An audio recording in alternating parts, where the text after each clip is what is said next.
अस्सलाम वालेकुम। वालेकुम अस्सलाम। कैसी हैं आप? अल्हम्दुलिल्लाह फ़ाइन, बिल्कुल। कब से आपने पीटीआई ज्वाइन की थी? अपना थोड़ा सा बैकग्राउंड बताएं। मुझे 2010 में मैंने लेबर विंग से पार्टी ज्वाइन किया था और उस वक्त पॉलिटिकल कैरियर में मैं फ़र्स्ट टाइम ही पंजाब की जनरल सेक्रेटरी आई थी लेबर विंग में, और बहुत भरपूर काम किया बिकॉज़ नया नया जज्बा था उन दिनों में। और उस वक्त से अल्हम्दुलिल्लाह उसके बाद फिर चल 25-30 मेरा ख्याल है डेजिग्नेशन मेरे पंजाब के लेवल के रहे हैं।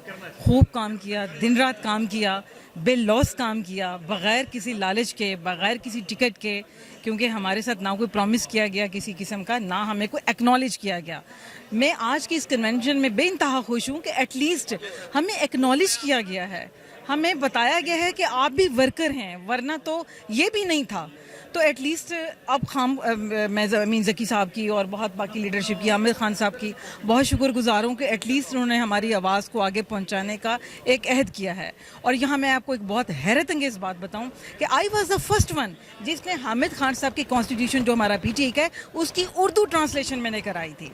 ये अल्हम्दुलिल्लाह मुझे अवार्ड जाता है। और फिर हमने ये इस्लामाबाद, जो उस वक्त हमारे कर्नल खालिद साहब थे जिनको हमने ये भेजा, और उन्होंने बड़ा अप्रिशिएट किया इस चीज़ को। तो उसके बाद तो कॉन्स्टिट्यूशन हमारा बन ही नहीं सका।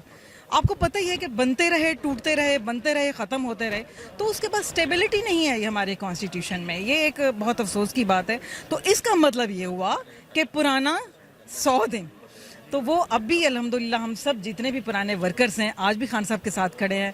ना हम फसली बटेरे हैं, ना हमने रंग ढंग बदले हैं, और आगे भी खड़े रहेंगे। तो खान साहब तारीख गवाही देगी, हम खड़े थे और खड़े रहेंगे।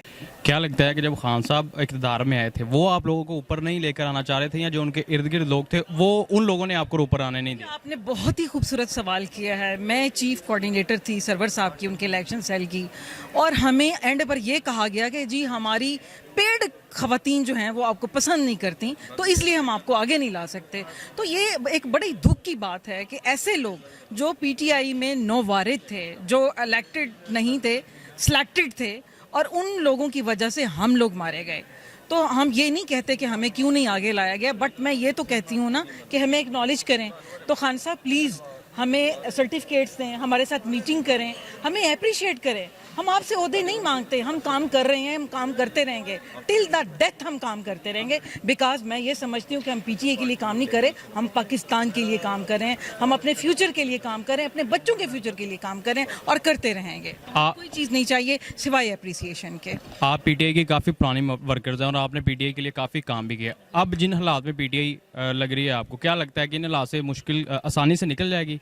विकास वर्कर खान साहब को मैं ये मैसेज मेरा ख्याल देना चाहिए, सब लोगों ने दिया है कि वर्कर ही असल जान है, वर्कर ही आपकी बैकबोन है। यही खड़ा रहेगा, यही सड़कों पे निकलेगा, यही मारें खाएगा, और यही अपनी जान के नजराने भी पेश करेगा। सो वर्कर को इज्जत दें प्लीज़, वर्कर को अपने साथ रखें। और अगर खान साहब दोबारा भी ये आते हैं तो यकीन कीजिए कि आपको पता है कि इस वक्त स्टैब्लिशमेंट, इस वक्त गवर्नमेंट, जुडिशरी, अमेरिका सब खिलाफ हैं, बट अगर खान साहब वापस आते हैं तो ये वर्कर ही की मेहनत होगी जो सड़कों पे मारे खा के खान साहब को वापस लाएगा। लास्ट पर के पैगाम देना चाहिए? मैसेज मेरा वही है जो मैंने पहले दिया कि अप्रिसिएशन, एक्नॉलेजमेंट।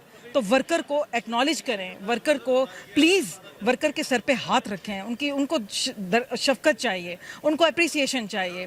सिर्फ उनको एक थपकी दे दें खान साहब, और फिर देखें ये सड़कों पे टैंकों के आगे भी लेट जाएंगे।